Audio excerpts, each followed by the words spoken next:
புகுந்த வீடு. செல்வி அரசு பள்ளி ஆசிரியராக வேண்டும் என்பது ஆசை. ஆனால் அவள் கல்லூரி படிக்கும்போதே அவளின் பெற்றோர் 3 பெண் குழந்தைகள் இருப்பதால் அரசு வேலையில் உள்ள மாப்பிளை கிடைத்ததும் அவசரமாய் மூத்தல் மகள் செல்விக்கு திருமணம் செய்து வைத்தனர். பிறந்த வீட்டில் 2 தங்கைகளுடன் சிக்கனமாய் வாழ்ந்த செல்விக்கு புகுந்த வீடு ஒன்றும் நிம்மதியான வாழ்வை தரவில்லை. காலையில் எழுந்தது முதல் இரவு படுக்கு வரை இடைவெளி இல்லாமல் வீட்டு வேலைகள் இருக்கும். இத்தனைக்கும் அந்த வீட்டில் அவளை சேர்த்து 3 பேர்தான். ராமு தனது அம்மா இறந்ததால் அந்த இடத்திற்கு ஒரு மாற்று ஆளாவே செல்வியை மனமுடித்து வீட்டுக்குள் அழைத்து வந்துள்ளான். செல்வி உடம்பு முடியாததால் படுத்த நிலையில் இருக்கும் மாமனாருக்கு ஒவ்வொரு வேளையும் மருத்துவர் பரிந்துரைத்த அளவான உணவு மற்றும் மாத்திரையை வழங்குவது, அவரை கழிவறைக்கு அழைத்து செல்வது, வாரத்திற்கு 2 முறை குளிப்பாட்டுவது என ஒரு செவிலியர் போல் பார்த்து கொள்வாள். அவளது கணவர் ராமு வேலைக்கு செல்வது, வீட்டுக்கு வருவது, மளிகை கடைக்கு செல்வது, மீண்டும் வேலைக்கு செல்வது என ஒரு சுழற்சி முறையில் வாழ்பவர். அவரது அப்பாவிற்கு தரும் முக்கியத்துவத்தை கூட மனைவிக்கு அளிக்காதவர். அவளது பெற்றோர்களும் மூத்த மகளின் கடமை முடிந்தது என நினைத்து கொண்டனர்.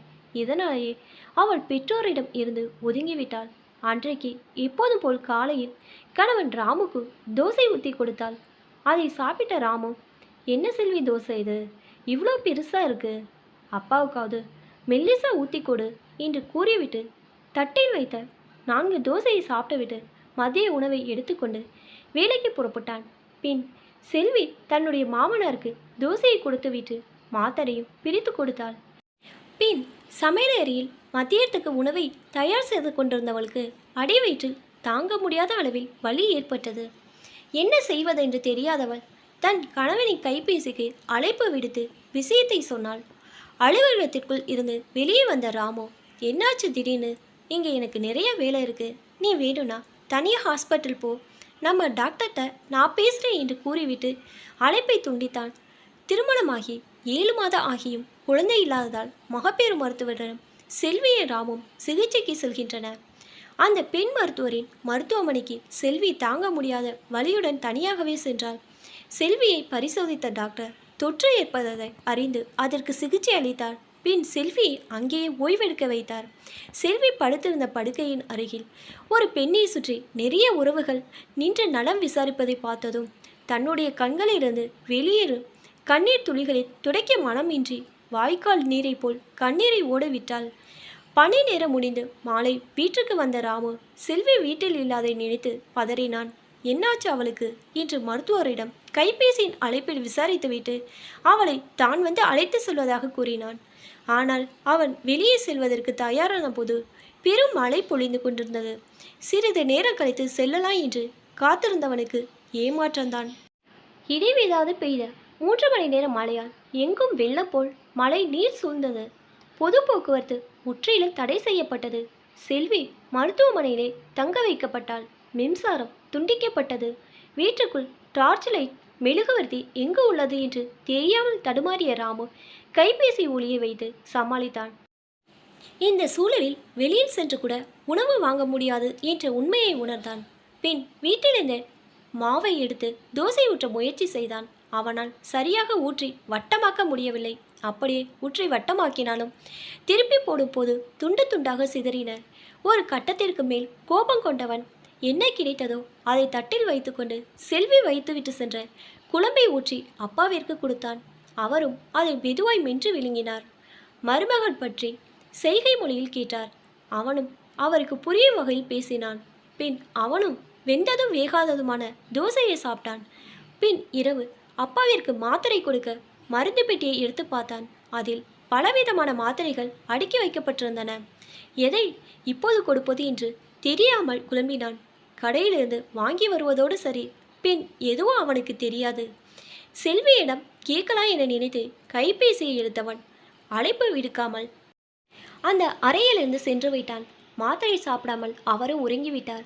நள்ளிரவில் மழை சற்று ஓய்ந்ததால் நகரில் தீங்கியிருந்த மழைநீர் வடிந்தது. அடுத்த நாள் மதியம் போல் ஆட்டோவில் செல்வி வீட்டுக்கு வந்தாள்.